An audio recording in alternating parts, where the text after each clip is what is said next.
इस दुनिया में एशिया के दो सबसे अधिक जनसंख्या वाले देश चीन और भारत वैश्विक स्तर पर सबसे बड़े उपभोक्ता भी हैं। चाहे वह रोजमर्रा की जरूरतों से जुड़ी वस्तुएं हों जैसे भोजन और कपड़े, या फिर सुविधाओं से संबंधित उत्पाद जैसे परिवहन, इलेक्ट्रॉनिक उपकरण और मशीनरी, भारत और चीन का बाजार इन सभी क्षेत्रों में प्रमुख भूमिका निभाता है। दुनिया के सबसे बड़े उपभोक्ता होने के कारण इन दोनों देशों में संसाधनों की खपत भी अत्यधिक होती है। यही वजह है कि भारत और चीन वैश्विक ऊर्जा उपभोग में अग्रणी है, जिससे दोनों देशों की अर्थव्यवस्थाएं ऊर्जा उत्पादन और आपूर्ति पर काफी हद तक निर्भर हैं। परिणाम स्वरूप ऊर्जा उत्पादन करने वाले शीर्ष देशों की भूमिका वैश्विक स्तर पर और भी महत्वपूर्ण हो जाती है। वह भारत और चीन की मार्केट में एंट्री मारकर दोनों देशों से मोटा पैसा कमाना चाहते हैं। न सिर्फ ऐसा करना चाहते हैं, बल्कि ऐसा करते आ रहे हैं, क्योंकि एनर्जी प्राप्त करने के लिए ज्यादातर कच्चा तेल, कोयला और नेचुरल गैस के साथ साथ सोलर एनर्जी और विंड टरबाइन का यूज किया जाता है। लेकिन इसमें से भी भारत और चीन में एनर्जी प्रोड्यूस करने के लिए जो सबसे ज्यादा इस्तेमाल हो रहा है वह है कच्चा तेल और नेचुरल गैस। लेकिन हमारा भारत कच्चे तेल और नेचुरल गैस प्रोडक्शन दोनों के मामले में चीन से भी ज्यादा पीछे है, क्योंकि चीन दुनिया का 5वां सबसे बड़ा कच्चे तेल का उत्पादक देश है।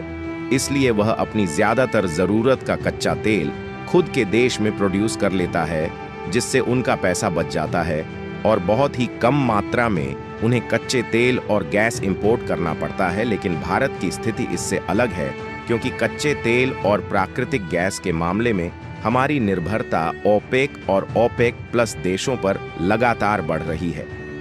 पहले हम हर साल लगभग 85% कच्चा तेल आयात करते थे, लेकिन नवीनतम आंकड़ों के अनुसार यह निर्भरता बढ़कर 88% हो गई है। इसका सबसे अधिक लाभ खाड़ी देशों को मिल रहा है, जो भारत जैसे देशों की मांग पर निर्भर रहते हैं। भारत से मिलने वाले भारी राजस्व के कारण ही इन देशों की तेल और गैस की अर्थव्यवस्था टिकी हुई है। अब अगर यह कहा जाए कि खाड़ी देशों के कच्चे तेल और गैस का व्यापार भविष्य में प्रभावित हो सकता है, तो शायद कुछ लोगों को इस पर यकीन न हो। लेकिन भारत में हाल ही में खोजे गए विशाल तेल भंडार इस संभावना को हकीकत में बदल सकते हैं। हाल ही में उत्तर प्रदेश के बलिया जिले में तेल के भंडार की खोज के बाद उसकी खुदाई का कार्य ओएनजीसी द्वारा शुरू किया गया। इसी बीच खबर आई कि पश्चिम बंगाल में भी 4 स्थानों पर बड़े तेल भंडार मिले हैं। अगर बंगाल के मानचित्र पर नजर डालें तो पश्चिम बंगाल के जिन क्षेत्रों में ये भंडार मिले हैं वे ऊर्जा उत्पादन के लिहाज से काफी महत्वपूर्ण हो सकते हैं। यह पहली बार नहीं है जब पश्चिम बंगाल में कच्चे तेल के भंडार खोजे गए हैं। साल 2018 में ओएनजीसी ने पहली बार इस क्षेत्र में तेल भंडार की खोज की थी, जिसके बाद 2020 में वहां से तेल निकालने की प्रक्रिया शुरू हुई। पश्चिम बंगाल भारत का 8वां ऐसा क्षेत्र बना जहां से ओएनजीसी ने कच्चा तेल निकालना शुरू किया। ओएनजीसी को उम्मीद थी कि इस क्षेत्र में इतनी बड़ी मात्रा में तेल भंडार हो सकते हैं कि भारत की आयात निर्भरता कम हो जाए। इसलिए 2020 के बाद भी तेल क्षेत्रों की खोज जारी रही। लगातार 4 वर्षों की मेहनत के बाद पिछले साल ओएनजीसी को 4 नए तेल भंडारों की खोज में सफलता मिली। ये क्षेत्र अशोकनगर, टकांगपुल 1, भुरकुंडा 1 और राणा घाट 2 हैं। हालांकि इन तेल भंडारों की खोज हो चुकी थी, लेकिन अब तक यह स्पष्ट नहीं था कि इनसे कितनी मात्रा में तेल निकाला जा सकता है।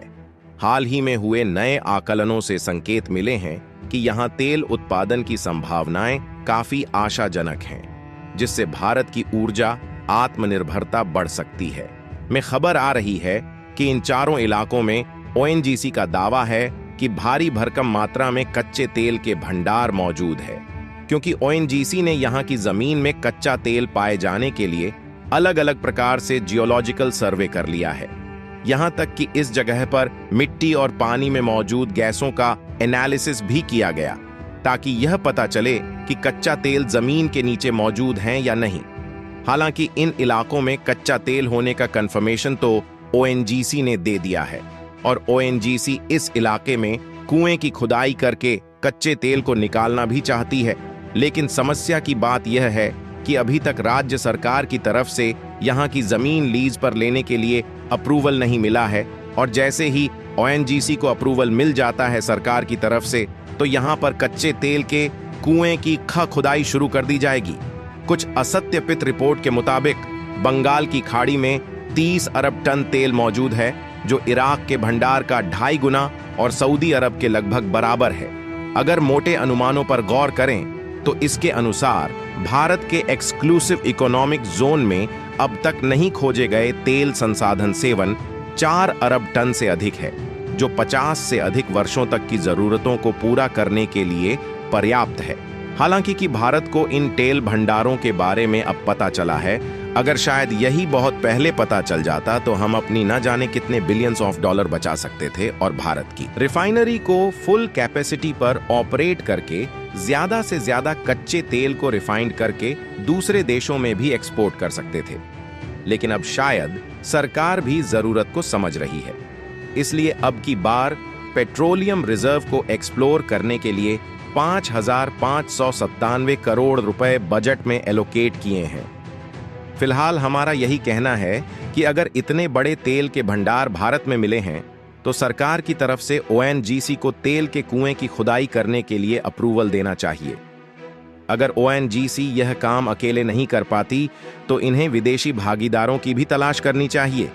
बाकी आपको क्या लगता है, इतने ज्यादा मात्रा में वाकई में भारत की धरती में कच्चे तेल और गैस के भंडार मौजूद हो सकते हैं या नहीं? अपनी राय कमेंट में जरूर बताएं, और इस वीडियो को एक लाइक करके अपने मित्रों तक शेयर जरूर करें ताकि उन्हें भी जानकारी मिल सके।